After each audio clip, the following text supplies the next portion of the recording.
What's up, everyone? Welcome back to the Press Break Podcast. Tyler, Chelsea, Jamie, we're back. We got finals to talk about, but y'all, you can feel it in the air. The leaves are changing. You can sense it. The polls are dropping. The preseason AP poll dropped for women's college basketball. The Olympic break has been totally thrown off about just how much time we have in between the W season and the college season, but we have a scrimmage tonight between Memphis and South Carolina. So it is here. I want to dive into this poll first, and we're certainly going to talk some finals as well. But Jamie, if you want to bat lead off here, just with any type of general thoughts about the poll, if anything surprised you or didn't surprise you, so on and so forth. What are you taking away? Yeah, I mean, I right away kind of dove into taking my notes, trying to figure out kind of where I stand on this, because preseason, it's really tough to remember where everyone's at as far as who's your roster, who do you return, what production do you lose. And so the really interesting thing obviously is the impact of transfers, but beyond that, if you think about how many extremely consequential injuries we saw last year, there's a lot of teams that are going to be affected by that as much, if not more, than their transfers. Especially right off the bat, you look at UConn confirming already that they're, at least as of the beginning of October, anticipating that they were going to be missing several players to start the season, including Azzi Fudd, including Carolyn Ducharme, including Aubrey Griffin. That's huge. Morgan Shelley was limited over the summer. Gino said that he was anticipating her being back, but that's narrowing down your roster quite a bit. The players you have are obviously incredible, but that's a lot of people to be without. It's definitely going to put some more pressure on Sarah Strong. You're going to have Caitlin Chen thrown right into the mix. I'm super interested to see how she gets worked in there as well, but definitely going to be interesting to see how they adjust there. And then it's really interesting as well that I feel like people are kind of forgetting about some of these players that have been injured, like Rory Harmon, one of the best players in the country for her entire career, and his second team all SEC. Obviously the SEC is stacked, okay? So not taking anything away there, but she's crucial. She could do it all. And so I'm so excited to see how she plays with Madison Booker. And then kind of rounding out my injury agenda is Notre Dame. Mean, come on. You've got, Olivia Miles is back. That's awesome. Maddie Westfeld missing the start of this season. Kai Watson, no idea when she's going to be back. You've got KK Bransford announcing that she's out. What do you do? You have an 8-player rotation to start the year. You have 9 on your roster that are eligible. One person that really hasn't played at all. Yeah. And it just is tough. And I'm really interested to see how that goes. Obviously, adding Liza Carlin and Liatu King is big. But and that's why it's preseason. You anticipate that moving, but it's a lot happening. And then the shuffle with the Big 12 of the preseason coaches poll for the Big 12, having it go K-State, Iowa State, Baylor, and then having it be Iowa State, Baylor, K-State in the AP poll is interesting to me. Obviously I know where Iowa State's at somewhat. I see why they are where they are. Baylor, I think, returns so much. You add Aaronette Vonleh in there. She's incredible. And then K-State, if you asked me where I would put them, I would have to think on it for a long time, because it completely depends on the health of Ayoka Lee, and I don't think that's something that you can rely upon right now. And to start out the season, if they keep her to 25 minutes a game, I'll have them higher. If you have her out there for 30, 35 minutes a game, they're going to drop down my polls, because they're going to perform better with her out there, but I just don't think her longevity can take it. Yeah, it'll be very interesting to see how they handle that. And the Big 12 just as a whole, obviously Ayoka coming back, leaves K-State near the top. To your point, Baylor has added a couple pieces that are really, really solid on top of just retaining some. And then Iowa State, just the crescendo of talent that is now coming. And just we saw it last season, obviously, with Addie Crooks, Addie Brown. the Big 12 is open, like very, very open with OU and Texas leaving, your top 2 finishers from last season. So now the Big 12 is going to be so much fun to watch. And that's not even get into the new teams that are coming in. So that'll be very interesting to see. I suppose let me give my 60 seconds. I forget what show I'm on, and so I haven't gotten into Iowa State on here. So for the background, for those of you who maybe missed my intro, I work with Iowa State women's basketball. I do radio for them all season. My mom's been a coach there for over 20 years. And also I realized I was doing West Virginia prep right before this. I said Kaya Watson. I meant Kylie Watson at Notre Dame. Forgive me. But Iowa State, you return your 5 top eligible returners in Audie Crooks, Addie Brown, Emily Ryan, Kelsey Jones, Ariana Jackson. You add 4 tremendous portal pickups. Like, literally could not fit better.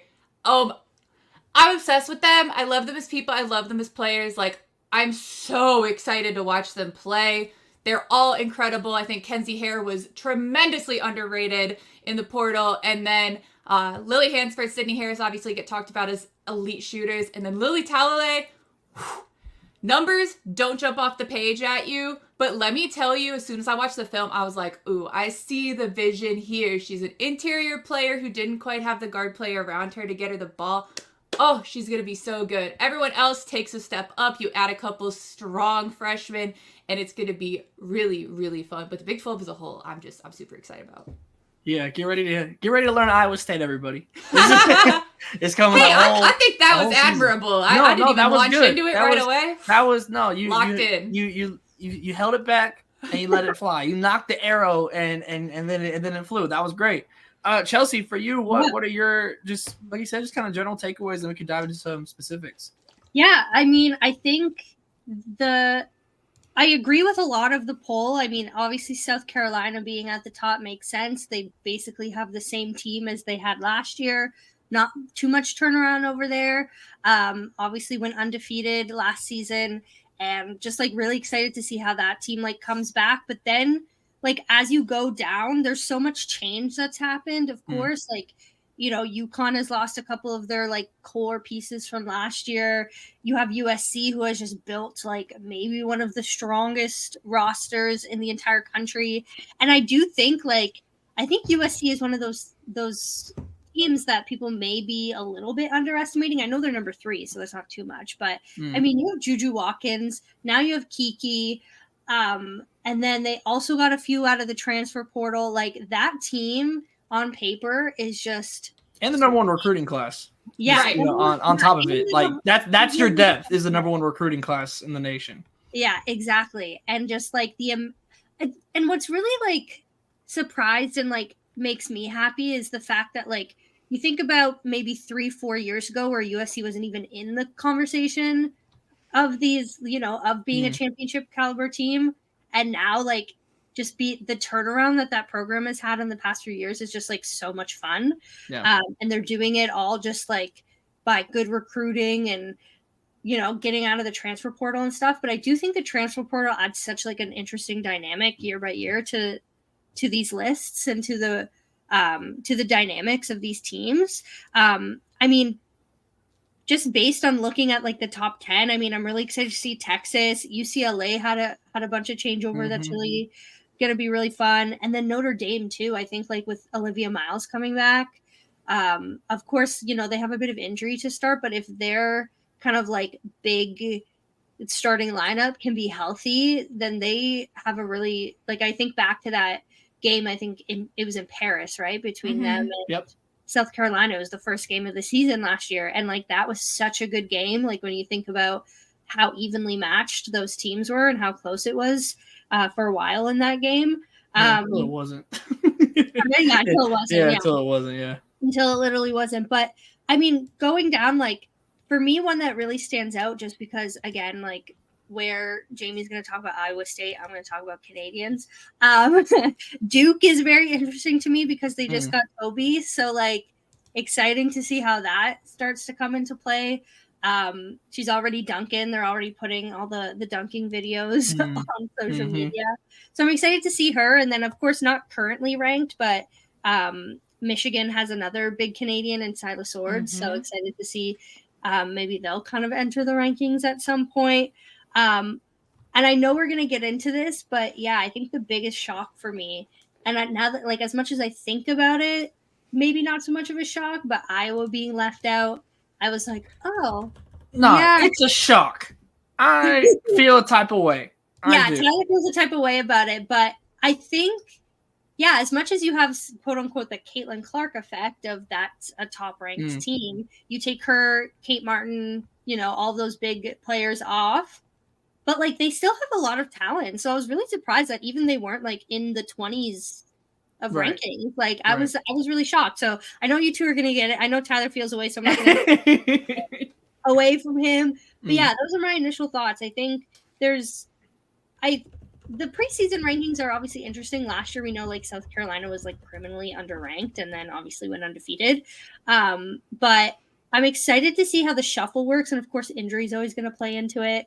And, you know, we talked about UConn a little bit, but Jamie didn't really mention, you know, the Paige Becker's farewell tour that we're about to. We got the summer tour. Now we're on the farewell one. We got the world tour. Now we're about to be on like the college.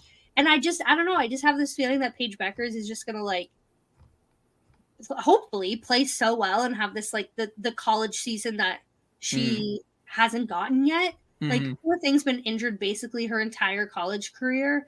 And obviously she's still like the number one presumed draft pick, but like, I think she has some like redemption arc maybe for herself that like she hasn't exactly had the season that people expected when she came in. I mean, her freshman season was probably the closest, and I'm just excited to see her like absolutely tear through the country.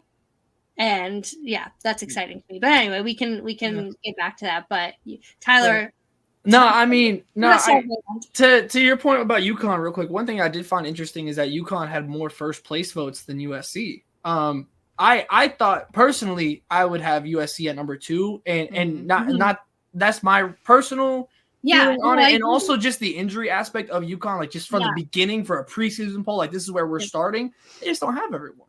So like, I'm totally like, that's my top 3. I'm totally cool with that. But I would have had the USCs where you can decide which one's the real one, 1 and 2. Like South Carolina, like, and just like Juju Watkins. Yeah, she's okay. She's all right. Like the freshman to sophomore leap that you're about to see. Oh, I can't wait. Watkins. We saw her in the lab with DeMar DeRozan. If the mid-range game, come on, Canada. Let's go. Oh, and like I'm like putting it out to the universe that we're gonna draft her in 2027. So let's go. But yeah, she's like so quickly become one of my favorite players ever. Just like watching her take over a game and like lead a team. And last year their team was really good, but this year, 100%. Like they have completely retooled, and I think it's been interesting. Is that last season we got kind of a taste of grad transfers, like a Mackenzie Forbes, for example, and who was phenomenal and fit into a certain role on this team. And now you go and get star caliber, like I mean, Kiki Yerialfin is more than likely going to be the number 2 pick in the WNBA draft, and you get her out of the portal. Like, come on, like she's able to come home with that.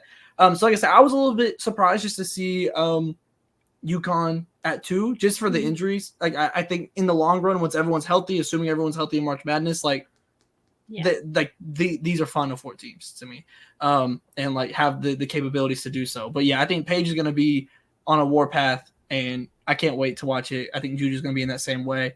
We mentioned Iowa though, and here's the thing. I am not saying this. I like, to me, they should at least be in the 20s. I think like that is where I feel with them, just because at minimum, the duo of Olsen and Stolke is legit. Like, I love it. I like a lot of the pieces they have surrounding them as well, but even just that duo alone, I'm moved. Like I'm seeing the vision. I love Jan Jensen. Like, I think like obviously just like the transition there, like it can't get much smoother when just going from, you know, a longtime head coach to a longtime assistant coach, just moving up down the bench. Like that just feels so smooth to me. I'm a big Hannah Stolke believer. I think is what ultimately this is all rooted in. And I'm very excited to see her. Not that she wasn't in a prominent role, but obviously like Caitlin is just so dominant in what she was doing. That also helped open up some things for Stolke as well. Like that can't go understated either. But yeah, I would have at least had him even if it was like high 20s, I'm okay with that. And they were like the highest receiving votes team that didn't make the rankings. So like obviously, they were like 9 votes off, I think, from being in the top 25. So not far off by any means. But that was like initially like what jumped out looking at this is what had kind of stood out to me was that Iowa was not ranked in this, because I just don't think the fall off is going to be that dramatic to the point of that. But I don't think they'll see him in the high ranks either. The Big Ten only got better this season. And obviously you lose Caitlin Clark. You have a new head coach. Like there's certainly why I think it'll be a smooth transition from era to era. It's certainly still a transition. So I was a little bit shocked to see them there. So I will give my thoughts on it because look, anytime I open my mouth about Iowa, it's like no matter what it is, I have someone getting on my case about it. I'll do it this time. Honestly, no, like here's the thing, it's like it gets so old with like people who don't actually know me because it's like, oh, because I work with Iowa State and I grew up around them. The fact that like the rest of my record I do think speaks for itself. Like I cover everything. I talk about everything. And so I go like out of my way to be as objective as possible. I know I'm still a little biased, but like, look, I have logic to it. So the way that I look at it this year is that Iowa reminds me a little bit of like the situation Iowa State was in last year. Like not the exact same, but you're bringing in a really highly touted freshman class and they are going to have to shoulder a good bit of the load. They're bringing back more contributors, but you're adding a key piece from the portal that takes some time to acclimate. And then you're to my eye, for sure starting at least one freshman. There's going to be several that are going to be high in the rotation. And Hannah Stolke is extremely capable. She is someone who I think can shoulder a lot of the load. However, she's an interior player. She's very much a power forward. And so she can't do it alone. Not saying that she would be asked to. Lucy Olsen obviously is someone who's going to get her the ball. The rest of the perimeter is going to be looking to get her the ball. She can get the ball on the perimeter and then make things happen, but she's not going to do it all herself. And so I can see Iowa working their way up into the poll. I can see them having a good bit of success right off the bat, and especially as the year goes on and they find their rhythm. But I do think that there's more than likely going to be some growing pains, some highs and lows, just because the other part of it is that not from you guys both have mentioned other names, but so many people completely underrate the additional losses besides Caitlin, in Kate Martin, in Gabby Marshall, just in the consistency that they had. And so to have a completely different really need for every single player on the roster, a different role for them, to have a new head coach who, yes, has been an associate, who has been like at the top, but hasn't been the one in charge. And then to be bringing in a lot of young talent, and you have a transfer that's running things for you. Like all of those are very difficult to overcome. That said, last year, like I said, Iowa State, there are some similarities in the way they started this, or the situation they were in. Iowa State was in the preseason poll last year. I was surprised by it. I didn't anticipate it. And so I do think that they will have a good level of success, but I do see where voters would have the questions, where a lot of the teams that are in the poll, the NCAA is very old because of the fifth years phasing out. And so a lot of the teams that are in the poll are teams with a lot of fifth years, a lot of fourth years, a lot of experience. No, I think that's fair. Like I said, I think I trust the foundation of Stolke and Olsen to the point where like I trust them, like to the point, like I said, they still be in the 20s if this was my poll. So like it's not, they're not even a teens team for me. Yeah, that's something that they'd have to work into. Yeah, I'm not out here saying, oh, it's gonna be a losing record. Like, why would you even please? But no, I feel you. Like I said, you can see where the voters' heads were at as far as like, what they voted for. Right. Yeah. I can understand it. I just wouldn't do it. But I think also, I mean, look, y'all got y'all agendas off. I haven't had an agenda yet. But the Oklahoma Sooners are top 10, y'all. Come on now. We talking about transfers. Reagan Beers is in Norman, Oklahoma, ladies and gentlemen. I mean, Come on now. We got the co-Big 12 Player of the Year from last year, Skylar Vann. Come on now. I get to agenda too from time to time, okay? And I can't wait to see what's been so interesting over the course of the time with OU is that, one, I can't wait to see how their style of play integrates into the SEC because it's just so incredibly different from every other style that we see. Like Texas fits the SEC like immediately. Like that just makes sense. I mean, we know where Vic comes from. Like he is SEC bred. Like that makes sense. OU is not that. Like like you haven't really seen a run and gun team in the way of Oklahoma in that sense. And so the way that Skylar Vann is going to be able to play off Reagan Beers and has been kind of forced to be the 5 for Oklahoma at a lot of times. And I'm sure we'll still play some 5 at times, but ultimately with Reagan Beers and who I got to talk to, and like she's going to be running the way that OU does. So like it's a really interesting mix of like plus Liz Scott back. Hello, like so like it's just this is she the really most doesn't size. have to play the 5 unless they want her to. Right. So like this is going to be the most size easily that Jenny Baranczyk has ever had in her tenure. Like I started covering the team in college when she came in, and like this might be the first time she's had a player on the roster that's taller than her. So like this is. Like and like genuinely, so like the fact that Reagan Beers is it's going to be an interesting mix because obviously coming from Oregon State, it is very like set based, and it is very like you need to be here. And even like when I got to talk with Reagan, and like that's been like the thing this summer is getting into the type of shape you have to be in to play at OU's pace and learning kind of how to play with some freedom a little bit in that way. But I think. It might be some growing pains there, like once you actually get onto the court. But ultimately, the flexibility that it's going to bring OU is going to be very interesting to see. And seeing Skylar, who can stretch the floor and has been able to a little bit, but hasn't really been able to lean into that just because she's been banging down low so much, especially last year when Liz Scott was out. I'll be very interested to see. So that's the hometown team for me. So I had to get that agenda off. I'm excited to see Peyton unlocked. Yes, new agenda unlocked. And then the last thing I will say about the poll is we haven't talked about LSU at all. I was literally going to bring that up. I can't say enough how like Anissa Morrow, 100% very excited about her, but on a personal level, like as a guard believer, like I am a guard, like that's my point of emphasis always. Yeah. I can't wait to see Flau'jae. I mean the tournament that she had was phenomenal. Like she was LSU's best player. Yes. Like she was a top player in the entire tournament period. Like, even though they didn't go like all the way into the Final Four and everything, she was still probably a top 5 tournament player for me.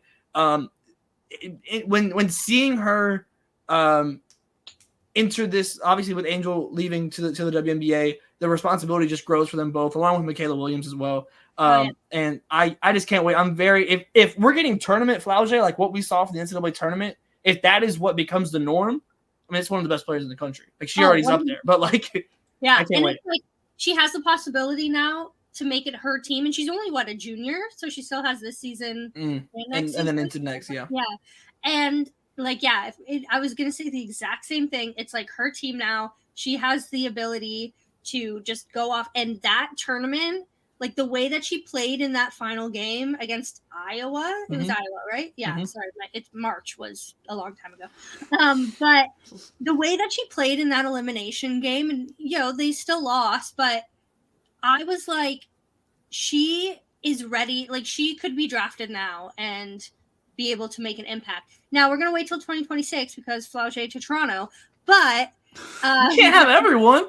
That's my agenda. We got Flau'jae. Chelsea's treating the draft as like a military draft where she's just like y'all gotta come to Canada.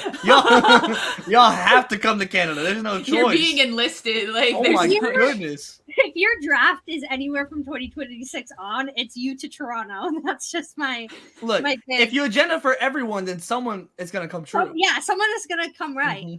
But yeah, so I just like the way that she plays. Also, like I just feel like culturally, like she would be so fun in Toronto. Like the star power is different. I got to see her in person at Overtime Select in Atlanta, and the way she interacts with everyone, like that's a star on and off the court. Star, and like for a franchise, like new franchise that's coming up, and like a city that like really stands behind their basketball players, like especially the ones that we draft, like, oh, she would thrive here.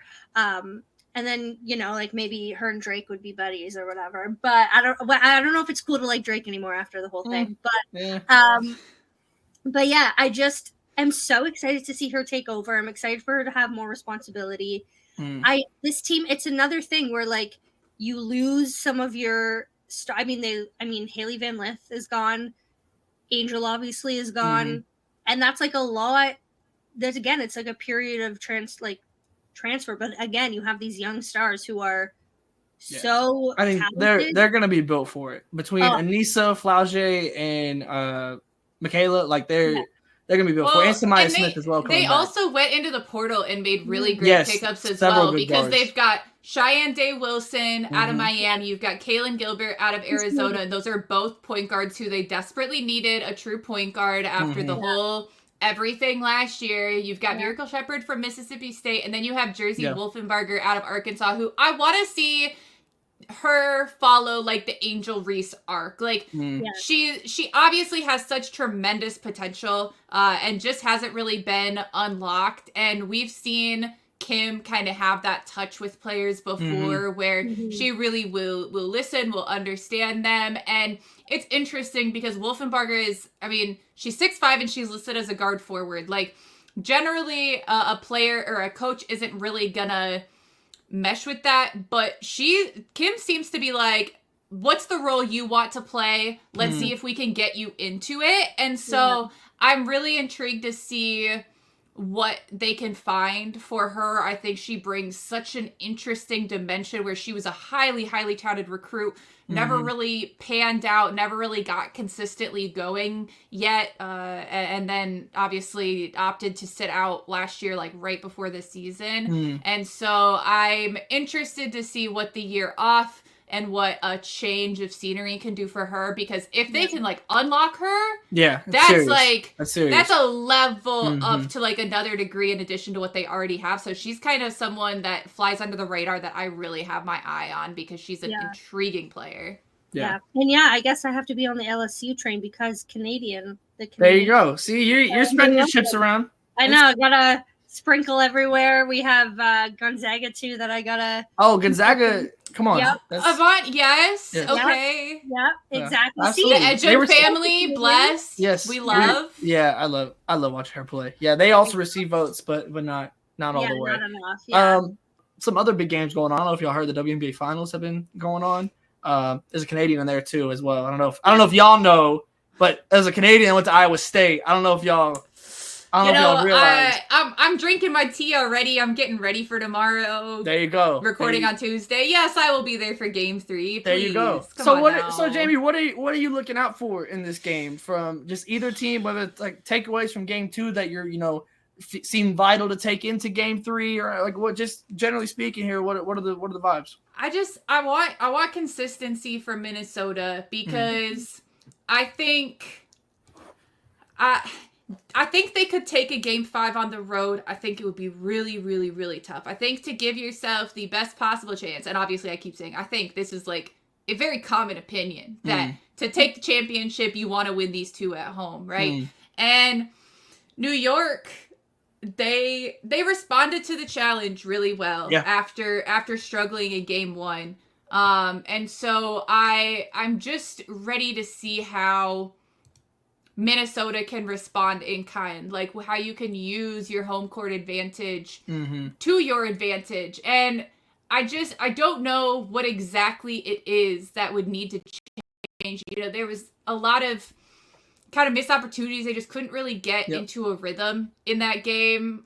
Just came out a little flat. And I think that that's kind of understandable. As much as you get like a couple days of rest, you want to be like, great, we're going to be back to our old selves. But like Game 1 was a lot. And so that's tough. To have Phoebe with 7 turnovers is beyond uncharacteristic. To have Courtney with 5, also not characteristic. 20 as a team, like that's just not That's all they Minnesota. do. That's how the trend. And a lot of that was because of the efforts of New York. But I don't think that can happen twice in a row. I don't think it's likely in any way, shape, or form.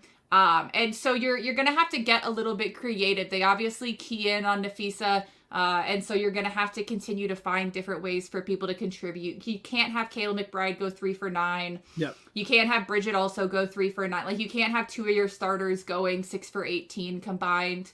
And then get basically nothing scoring wise from your bench. So they're going to have to be able to get back to Minnesota basketball, which is moving the ball, which is, playing really flexible defense. And I think that that's a lot easier to get back into that at home when you have the crowd's energy on your side. Yeah, no, I completely agree with that. I want to see, like, kind of to your point, like, I want to see them punch first. Like, yes, that's the biggest. Strong, that's not like, playing from behind. Yeah, that's like an immediate thing. Like, not even like into the X's and O's, but just generally speaking, like you give yourself an advantage. Where you can allow, because like when you're something you haven't done yet. Right, in either game so far, and I'm hoping a night's rest or two in your own bed might help that a little bit. But Chelsea, for you, what are your things going into Game 3? Yeah, I mean, I agree. Punching first is huge, but at the same time, like, as much as we're talking about what Minnesota needs to do, they've been doing most things right. Like, last game came within 2 near the end. I mean, obviously, Game 1 they ended up coming back and winning. I think that just like the pressure that they've been putting on New York has been really essential. But what got New York in Game 2, I think, for me, is like 2 big things. One was the defense, especially Breanna Stewart. She had 7 steals on the game. Insane. Ridiculous. Which, when you talk about turnovers and stuff, like, that was huge in part because of Breanna Stewart. And so for New York to be able to get a game on the road, which I'm not they're the best road team in the league this year. I think they have a record of 16-4 on the road. So I'm not concerned about them being on the road. I think it's more just keeping up that defense. And then a huge factor in Game 2 is Benijah. Like, yes. Like, you can't deny the fact that when she looks healthy and when she is playing at the caliber, not even her full potential, but like even better than she has been, huge impact. I mean, she scored 20 points. Was the leading scorer for most of the game until Breanna Stewart just got like 1 point more in the last quarter. And again, she's huge when she's playing like energy defense. She's, if she's scoring along with Stewie, along with JJ, and like Sabrina had a big first half, but kind of quieted down in the second half of Game 2. But if those 4 players, and then you also have Leone Fibic, who scored that like ice cold. Oh yeah, her only bucket of the game, and it was just an absolute knife to the heart. Like, yeah, exactly. And like when you were watching it, and she just kind of like, it was in transition. She stopped, looked around, realized she wasn't being guarded, and just like pulled it. Like, incredible. Yeah. I saw a tweet that called her the German Sabrina Ionescu. Really funny. But anyway, when you have those 4, and then Leone Fibic brings such like defensive power, but also like can score when you need it, like they're pretty unstoppable. And if they are able to play like that, with Benijah being able to contribute offensively while also holding, those 2 starters on Minnesota to, how, I'm not a good shooting night, to getting all those turnovers, Breanna Stewart making 7 steals, like, I think in Game 2, they just kind of all understood the assignment a little bit more. And I think Lainey Hamilton had a little bit more energy, thankfully. Like, obviously, we all know she's recovering from injury. Like, nothing against her, like, for whatever previous performances. But her healthy is such a game changer for this team.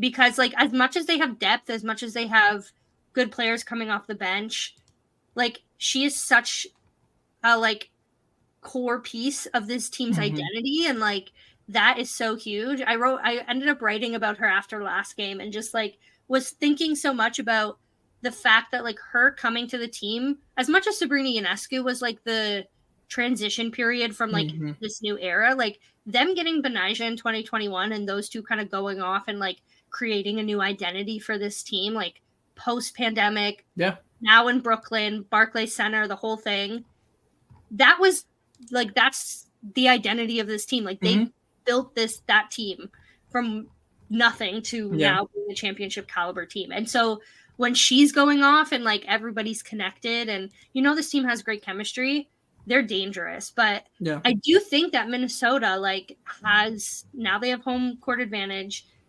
I think that even though they lost last game, they should still have that confident momentum that we were talking about. You just need to win. Yeah, like you're that's the goal. I mean, I think in any series, if you leave with one, you're feeling good, you know. Exactly. So I still think it's going to 5. I think that New York will probably steal one of these games, whether it's tomorrow. Also, when we were talking about this and Jamie said I'll be there tomorrow, I had to Google when the game was because I definitely thought it was tonight, but it's fine. It's tomorrow. I have an extra day to prepare. But yeah, like I do think that they're going to steal one at home, whether it's tomorrow, whether it's the next one. And then, yeah, I do think we're going to back to Brooklyn. But I like Minnesota, like, yeah, you just get in that elimination area, whether that's tonight, whether that's like Friday or Saturday or wherever it ends up being.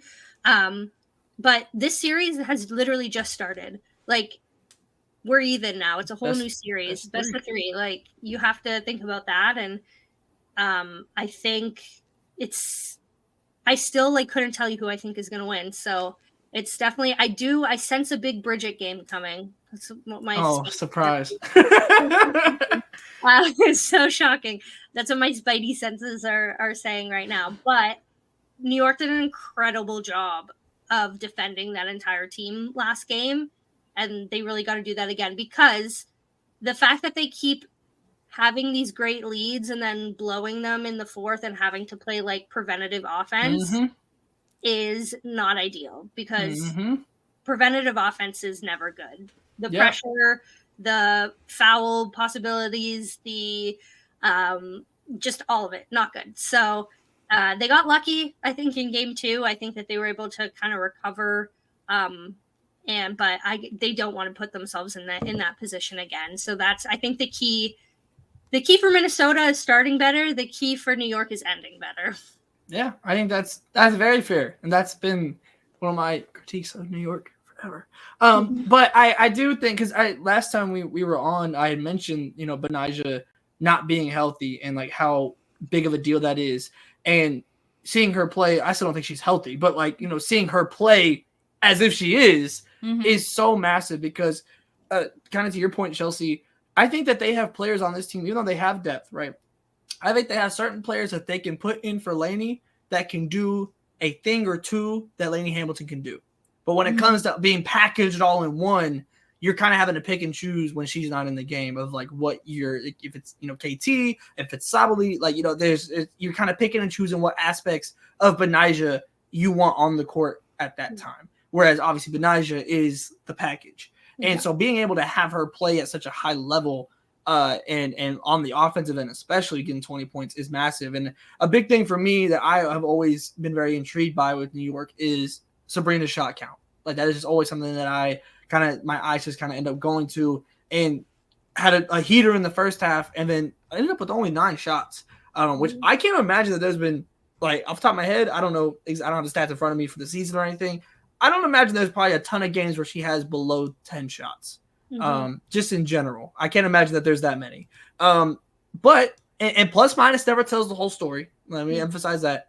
But she leads the team with a plus 20 with only 9 shots, which is just not, generally speaking, if she's going to be a plus and lead the team a plus, you're thinking it's because she was on fire the entire game. Like, that's usually the cause and effect there. But it wasn't in this game, which I think is super, super interesting, and why Benijah playing this well offensively is so important. Is because I just think at times it can be streaky for Sabrina. And when she's on fire, she's on fire. But, you know, it can get streaky. Whereas Benijah, when she's on offensively, it can be a little bit more steady. And I think that was so important in this. And then obviously the defense. I mean, Stewie getting 7 steals is just ridiculous, dude. Like, and leading the team in scoring. Like, that's ridiculous. Like, that's video game stuff. That shouldn't be allowed. Like, I don't know how you stop it, but like that feels illegal on a basketball court to be able to be that good, frankly. Just Stewie doing Stewie things. No, literally. And like I said, it's just, I'll be very interested in seeing. We're going to learn a lot, I feel like, about how the rest of the series is going to go in the first 5 minutes of game 3. I think not to reduce it down, but like I feel like we're gonna learn so much more about how Minnesota is coming in, and if they kind of recovered from, okay, you have the short, like, really no break in between series, then you have 2 away games, we're gonna find out early on how Minnesota has bounced back. If they come out flat for a third time, it's like, you can't do it every time. Right, exactly. So that's where like my worry will immediately kick in. So those first 5 minutes or so of this game, I'm gonna be very, very intrigued by it. And certainly they've shown that they can come back, but like, how many times can you do that in a series of this caliber consistently?